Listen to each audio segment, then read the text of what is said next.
Aurora Audiobooks presents an unabridged recording of Nicola's Virtue, written by Annemarie Brear, and read by Colleen Prendergast.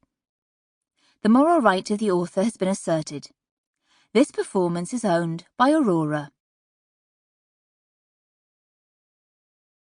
Chapter 1. Sydney, New South Wales, Australia, July 1867. Nicola stood on the worn deck, one hand holding the rail, the other raised to shield her eyes from the sun's harshness reflecting off the dark water. A cool breeze rippled over her, reminding her that July in this part of the world was winter. Not much else seemed different, for she was used to the strange-looking trees now, as they'd been hugging the coastline for a few weeks. At first, the sharp smell of the eucalypt trees, with their thin grey-green leaves, and the piercing squawks of unfamiliar birds had been a novelty after weeks of ocean. She had filled a sketchbook of the new land in the glimpses she'd been afforded from the ship's deck. Once settled, she'd do many more, and try to sell them. Lord knows she needed any income available.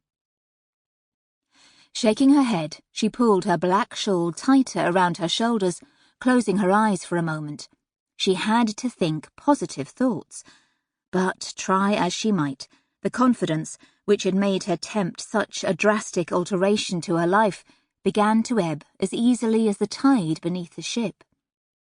The excitement that gripped her on the wharves at Liverpool had vanished on waking this morning and realising that today they would dock, her ocean journey would end, and a new life in a new country would start.